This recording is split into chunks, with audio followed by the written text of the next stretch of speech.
ಜಾಹ್ನವಿ ಮಹರ್ಷಿ ಮತ್ತು ಈ ಭಗೀರಥ ಮಹಾರಾಜ ಏನು ಮಾಡಿದ ಕೂಡಲೇ ಕಿವಿಯಿಂದ ಬಿಡ್ತಾನೆ. ಅದಕ್ಕೆ ಗಂಗಾ ಮಾತೆಗೆ ಜಾಹ್ನವಿ ಅಂತ ಕರೀತಾರೆ. ಆಮೇಲೆ ಬಂದು ಕಪಿಲ ಮಹರ್ಷಿಗಳ ಆಶ್ರಮಕ್ಕೆ ಬರ್ತಾನೆ ರೀ. ಬಂದ ಕೂಡಲೇ ಅಲ್ಲಿ ಪೂರ್ವಜರು ಎಲ್ಲರೂ ಸುಟ್ಟು ಭಸ್ಮ ಆಗಿಬಿಟ್ಟಿರ್ತಾರೆ. ಅವೆಲ್ಲ ಗಂಗಾ ಮಾತೆಗೆ ಇದು ಮಾಡಿದ ಕೂಡಲೇ ಹರಿದು ನೋಡ್ಸ ಗಂಗಾ ಸ್ನಾನಂ ತುಂಗಾಪಾನಂ ಅಂತ ಪ್ರತೀಚಿಸೋದು.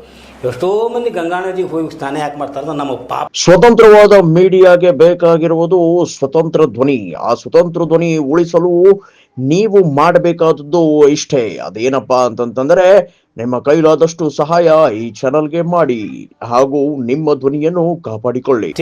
ತಿಳಿದು ನಾವು ಪಾಪ ಮಾಡಿರ್ತೀವಿ. ಆ ಒಂದು ಗಂಗೆ ಒಳಗೆ ಮೆಂದುಕೊಳ್ಳಿ ನಮ್ಮ ಪಾಪ ಪರಿಹಾರ ಆಗ್ತೈತೆ ಅನ್ನೋ ಒಂದು ಭಾವನಾ ಸರ್, ಒಂದು ಭಾವನಾತ್ಮಕ ಜಗತ್ತು ರೀ. ಹಂಗೆ ಭಗೀರಥ ಮಹಾರಾಜರು ಸರ್ ಯಾವಾಗ ಗಂಗಾ ಅಲ್ಲಿ ಪ್ರವೇಶಗಳು ಆವಾಗ ಏನಕ್ಕತ್ತೆ ಸರ್, ಎಲ್ಲ ಪೂರ್ವಜರೆಲ್ಲರಿಗೆ ಒಂದು ಇಷ್ಟು ಚಿಕ್ಕ ಮನುಷ್ಯನಿಗೊಂದು ತೃಪ್ತಿನೇ ಅವರು ಭಗೀರಥವು. ಆದರೆ ಅವನ ಪ್ರಯತ್ನ ಮಾತ್ರ ದೊಡ್ಡ ಸರ್. ಹೀಗಾಗಿ ಸರ್ ಮುಂದಕ್ಕೆ ಗಂಗಾ ನದಿಗಿನ ಭಾಗೀರಥಿ ಭಗೀರಥ ಮಹಾರಾಜ ಕರ್ಕೊಂಡು ಬಂದ ದರಿಗೆ ಅಂದ ಕೂಡಲೇ ಭಾಗೀರಥಿ ಅಂತಲೂ ಕರಿತಾರೆ ರೀ, ಜಾಹ್ನವಿ ಅಂತ ಕರಿತಾರೆ ರೀ, ಗಂಗಾ ಮಾತಾ ಅಂತ ಕರಿತಾರೆ ರೀ. ಹಿಂಗೆ ಗಂಗಾ ಮಾತೆ ಒಂದು ಕಥೆ ಸರ್. ಆದರೆ ಇಲ್ಲಿ ಸರ್ ಈ ನಮ್ಮ ಭಗೀರಥ ಮಹಾರಾಜರ ಒಂದು ಸಂತಜರು ಅಂತ ಹೇಳ್ಕೊಂಡು ಬಂದಾರೆ ಸರ್. ಇವ್ರು ಏನಂತ ಸರ್ ಉಪವೀರರು ಅಂತೇಳಿ ಕರಿತಾರೆ ಸರ್. ಉಪವೀರ ಸರ್ ನೀನಂಥ ಘಟನೆ ಬಗ್ಗೆ ಅದನ್ನೇ ಹೇಳ್ತಾರೆ ಸರ್. ಅದೇ ಹೆಸರು ಬರ್ತೀನಿ ರೀ.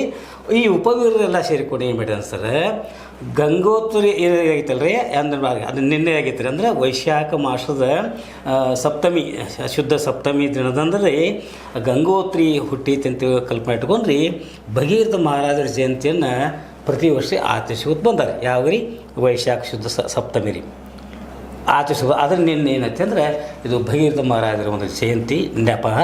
ಜೊತೆಗೆ ಸರ್ ಅವರು ಈ ಒಂದು ಉಪವೀರ ಜನಾಂಗದವರೆಲ್ಲ ಕೊಡ್ಕೊಂಡು ಸರ್ ತಮ್ಮ ಗುರುಗಳ ಒಂದು ಸನ್ನಿಧಾನದೊಳಗೆ ರೀ. ಅದು ನಮ್ಮ ಕರ್ನಾಟಕ ಸರ್ಕಾರ ರೀ ಈ ಉಪವೀರ ಜನಾಂಗಕ್ಕೆ ಒಂದು ನಿಗಮ ಅಂತ ಮಾಡಿಕೊಟ್ಟಾರೆ. ಆ ನಿಗಮದ ಅಧ್ಯಕ್ಷರು ರೀ ನಮ್ಮವರೇ ನಮ್ಮ ಭರಮಣ್ಣ ಉಪ್ಪಾರ ಅಂತ ಸರ್. ಅವರು ಒಂದು ಒಳ್ಳೆಯ ಚಿಂತಕರು ರೀ. ಅವ್ರು ನಿನ್ನೆ ಏನೇ ಸರ್ ಮಕ್ಕಳು ದೂರದಿಂದ ಬಂದಿರ್ತಾರೋ ಅವ್ರಿಗೆ ಇದನ್ನು ಮಾಡೋದು ಬೇಡ ಅಂತ ಹೇಳ್ಕೊಂಡ್ರೆ ಅವ್ರಿಗೆ ಶ್ರದ್ಧಾಂಜಲಿ ಅರ್ಪಣೆ ಮಾಡಿ ಸರ್. ಆಮೇಲೆ ಸುಧಾಕರ್ ಅವ್ರಿಗೆ ಶ್ರದ್ಧಾಂಜಲಿ ಮಾಡಲಿ ಮಕ್ಕಳಿಗೆ ಮಾಡಿ ಸರ್. ಆ ಮಕ್ಕಳು ಇಷ್ಟು ಚಂದ ಇದು ಬಂದ್ರೆ ಸರ್ ಒಬ್ಬೊಬ್ಬರು ಸರ್ 620 ಹಿಂಗೆ ಎಷ್ಟು ಅಂಕಗಳು ಪಡೆದಾರೆ ರೀ. ಅಂದರೆ ಅವರೇನು ಭಾಳ ಇದು ಸಿವಿಲೈಸ್ಡ್ ಇದ್ರ ಮಕ್ಕಳಲ್ಲ ರೀ, ಗ್ರಾಮೀಣ ಪ್ರದೇಶದಿಂದ ಬಡ ಮಕ್ಕಳು ರೀ. ಬಡ ಮಕ್ಕಳು ಆದ್ರೆ ಅವ್ರ ಮುಖಗಳಲ್ಲಿ ಒಂದು ಸ್ವಲ್ಪ ತೇಜಿತ್ತು ರೀ. ಒಟ್ಟಾರೆ ಸ್ವಲ್ಪ ಬಡ ವಿದ್ಯಾರ್ಥಿಗಳಾಗಲಿ ಅಥವಾ ಏನಿದ್ದಾರೆ ಅವರು ಸಾಧಿಸ್ತಾರೋ ಅನ್ನೋಂಥ ಒಂದು ಛಲ. ಅದಕ್ಕೆ ನನಗೆ ಅನಿಸ್ತದೆ ನಿನ್ನೆ ನಾನು ಭಗೀರಥ ಪಾತ್ರ ಮಾಡಿದ್ರಿ. ಅದನ್ನೇ ಹೆಸರು ನೀವು ಭಗೀರಥ ಪ್ರಯತ್ನ. ಮುಂದಾದರೂ ನೀವು ಏನಾದ್ರು ಒಂದು ಸಾಧನೆ ಮಾಡಬೇಕಾದ್ರೆ ಕಷ್ಟಗಳು ಬರ್ತಾವೆ. ಕಷ್ಟಗಳು ಬಂದದ್ದನ್ನು ಪ್ರೀತಿಯಿಂದ ಎದುರಿಸಿ ನೀವೇನು ಈ ಸಾಧನೆ ಮಾಡಿದ್ರೆ ಈ ನಮ್ಮ ಬೆಳಗಾವಿ ಜಿಲ್ಲೆಯೊಳಗೆ ನೀವು SLC ಮತ್ತು PUC ಒಳಗೆ ಸುಮಾರು 74 ಜನ ವಿದ್ಯಾರ್ಥಿಗಳಿಗೆ ಮತ್ತು ಎಲ್ಲ ಸರ್ ಮುಖಂಡರೆಲ್ಲ ಭಾಳ ಒಳ್ಳೆಯವ್ರಿದ್ರು ಸರ್.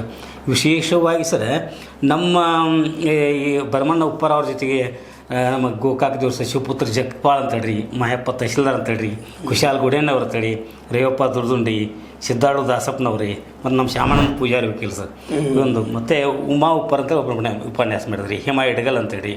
ಇದು ವಿಶೇಷವಾಗಿ ಸರ್ ಶ್ಯಾಮಾನಂದ ಪೂಜಾರಿ ಅವರು ಒಂದು ತತ್ವಜ್ಞಾನಿ ಸರ್. ಒಬ್ಬ ಬೇಕ್ರಿ ಅವರಿಗೆಲ್ಲ ಮಕ್ಕಳಿಗೆ ನಮ್ಮ ಸಿದ್ದಾಳು ಚರಿತ್ರೆ ಪುಸ್ತಕಗಳಲ್ರಿ ಅದು ಮಕ್ಕಳಿಗೆ ಅಭ್ಯಾಸ ಜೊತೆಗೆ ಇದೊಂದು ಆಧ್ಯಾತ್ಮಿಕ ಇದ್ದಿರಲಿ ಅಂತ ತಿಳ್ಕೊಂಡ್ರಿ ಎಲ್ಲರಿಗೂ ಒಂದು ವಿತರಣೆ ಮಾಡಿದ್ರಿ. ಅದೊಂದು ಸಂತೋಷ ಸಂಗತಿ.